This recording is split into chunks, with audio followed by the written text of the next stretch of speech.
Você alguma vez já sentiu tanta raiva, tanta dor que já desejou que uma pessoa que te machucou simplesmente desaparecesse? E se existisse um site acessível apenas à meia-noite onde você pudesse escrever o nome dessa pessoa e garantir que ela fosse enviada diretamente para o inferno? E a pergunta que não quer calar: isso é justiça? Ou apenas mais um elo na corrente do ódio?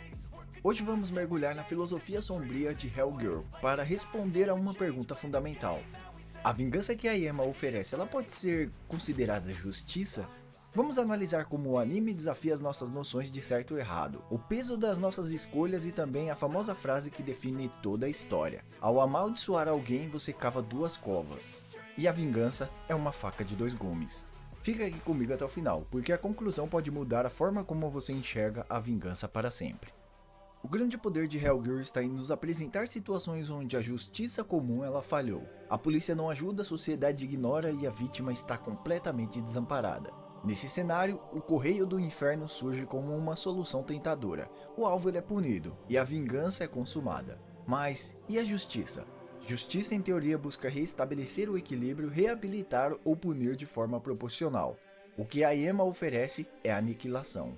É uma resposta absoluta para uma dor complexa.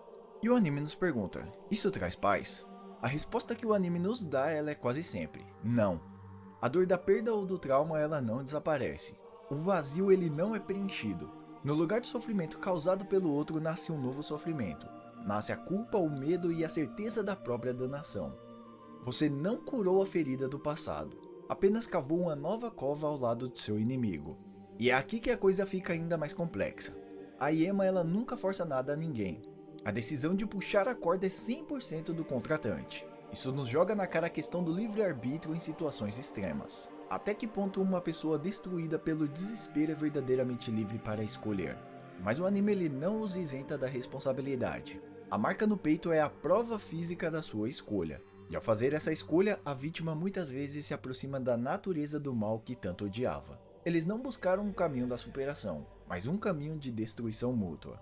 Hellgirl nos mostra que o mal ele não é apenas um ato monstruoso, mas também a indiferença dos outros e a semente do ódio que pode nascer até no coração mais ferido. E ao optar pela vingança, o contratante ele não se torna um herói, muito pelo contrário, ele se torna o próximo capítulo da mesma história do horror.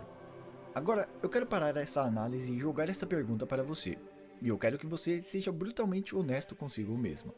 Pense a respeito sobre o que foi dito aqui: o fracasso da justiça, o sofrimento insuportável e também o preço eterno a pagar. Qual seria o seu limite? O que precisaria acontecer para você acessar o correio do inferno e puxar a corda vermelha? Não existe uma resposta certa ou errada. Seja sincero e deixe sua reflexão aqui embaixo nos comentários.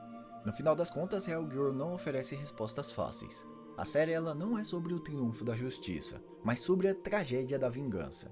Ela funciona como um espelho sombrio, nos forçando a encarar os limites da nossa própria moralidade. A grande lição talvez não seja sobre o inferno que nos espera após a morte, mas sobre o inferno que nós mesmos criamos aqui na Terra, alimentado pelo ódio e pela incapacidade de perdoar. A vingança ela pode parecer doce, mas em Hellgirl, ela sempre tem o gosto amargo da condenação. Se você curtiu essa análise filosófica e quer mais vídeos como este, deixe o seu like para que eu saiba que estamos no caminho certo. Se inscreva no canal e ative o sininho para não perder os próximos vídeos.